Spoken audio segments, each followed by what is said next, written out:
Welcome back to the channel. My name is Thomas Fletcher and I'm the host of the LCSW network. If you're new to the channel, please do me a favor by smashing that like button, by subscribing to the channel, and by sharing this video with your social work colleagues and friends. The purpose of this channel is to create a community of hope and support where social workers can come for relevant news, information, and inspiration. Well, welcome back to Self-Care Saturday. Welcome back to Season 4, Episode 8 of our Self-Care Saturday series. So we are continuing to review excerpts from my book, Self-Care Tips for Social Workers and Other Licensed Mental Health Professionals, now available on Amazon in Kindle and paperback formats. So in today's show, we will be reviewing an excerpt from Chapter 50, The Ethics of Self-Care. So in this chapter, we review the ethical imperatives for LCSWs and other licensed mental health professionals to practice self-care. And just a quick note that when I wrote this chapter, prior to the NASW actually updating the Code of Ethics. They updated the Code of Ethics in, I believe, early 2022. And I wrote this chapter in 2021 and published the book around. I published the book around the same time that the Code of Ethics were actually updated.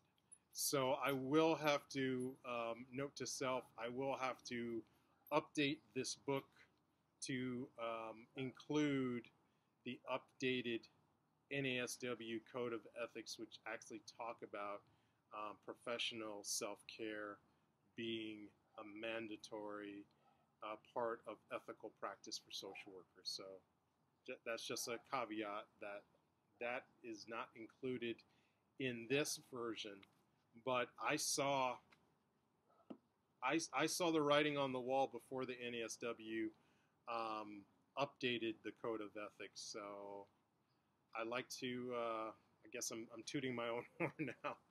But anyway, let's get into this excerpt here. So for today's topic, we will be discussing the ethics of self-care. Back in September of 2020, I was invited by the National Guard Behavioral Health Training event to present at their annual conference. One of the two lectures that I presented was called Self-Care and Wellness, a Call to Heal Thyself.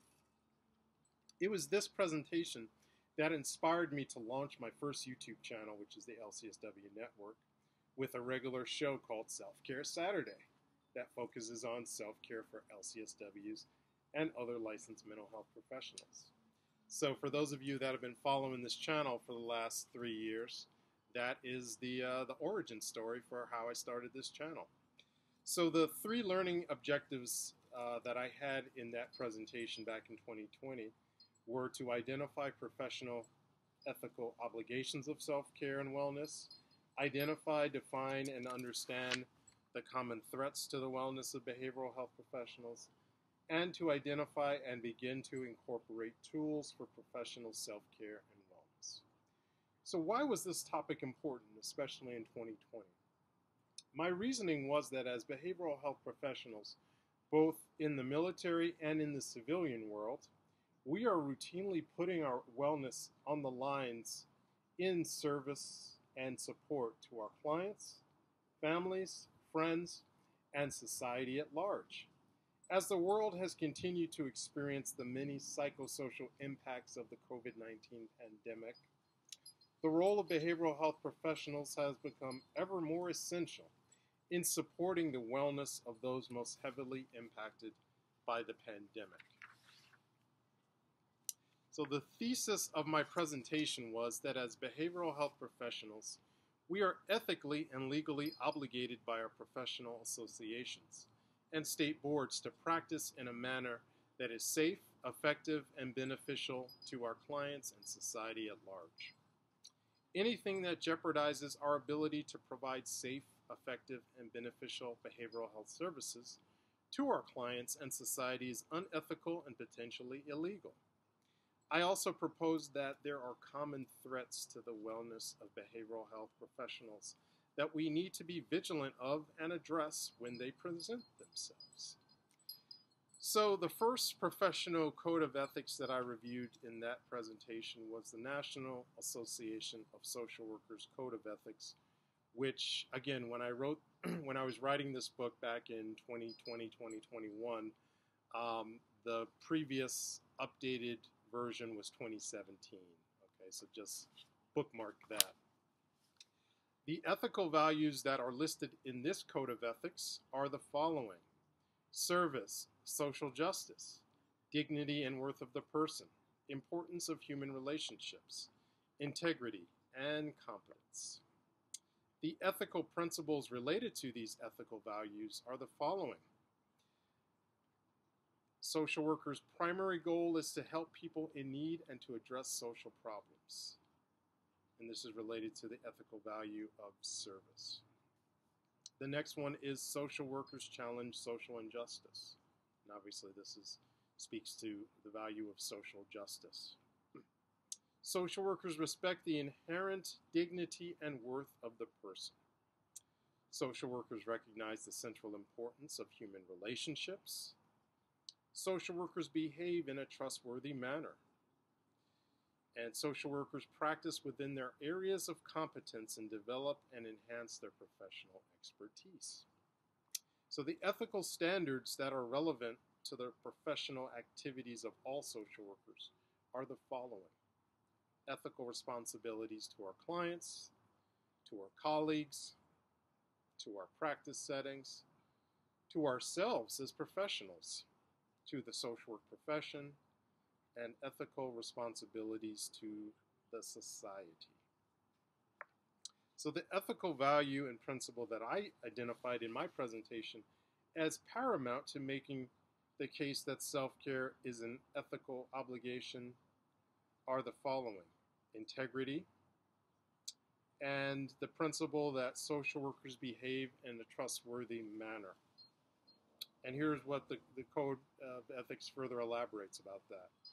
Social workers are continually aware of the profession's mission, values, ethical principles, ethical standards, and practice in a manner consistent with them. Social workers act honestly and responsibly, and promote ethical practices on the part of the organizations with which they are affiliated. So, you know what? I'm going to stop here, and I'm going to fast forward. But I do want to invite all of the social workers that are watching to review the latest version of the NASW Code of Ethics, which was again updated in either late 2021, early 2022. I will make an updated. I will have to update this book and include the updated version because, again, NASW has applause to them. It's now very explicit that professional self-care is there's no option to it. You know, if it's ethical, the only ethical practice for us now as social workers is by practicing professional self-care. That's updated as of 2020, 2021. And again, it's not reflected in this book, but I kind of, as I was reviewing the version from 2017, what I gleaned is that the 2017 Code of Ethics does talk about impairment of social workers and impairment of social work colleagues. So based on that, my supposition was that we have an ethical obligation to prevent impairment in ourselves, and if we see impairment in our colleagues, we do have an ethical obligation to address them. And if they're not able to make the remedies, then we have to, then we have to escalate it. Then we have to, make sure that they are not putting their clients and society at risk. So my thesis is, before we get to impairment, we have to practice self-care intentionally, deliberately, every day. We can't wait for that annual vacation to practice self-care. It's something that we have to do every day.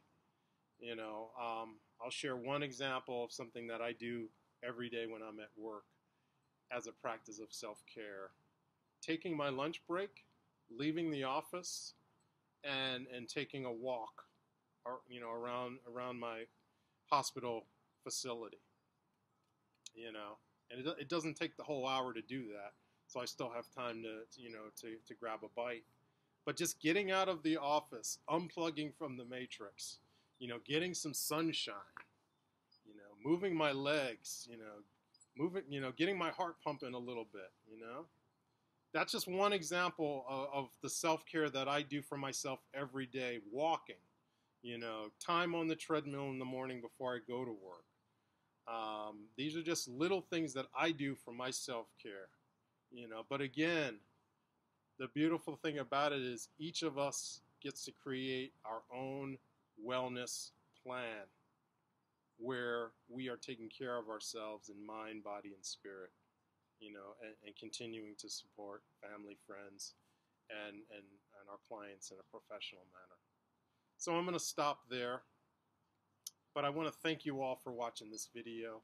For all the social workers and other licensed mental health professionals, thank you for the work that you do every day, for your clients, for your agency, and for the profession.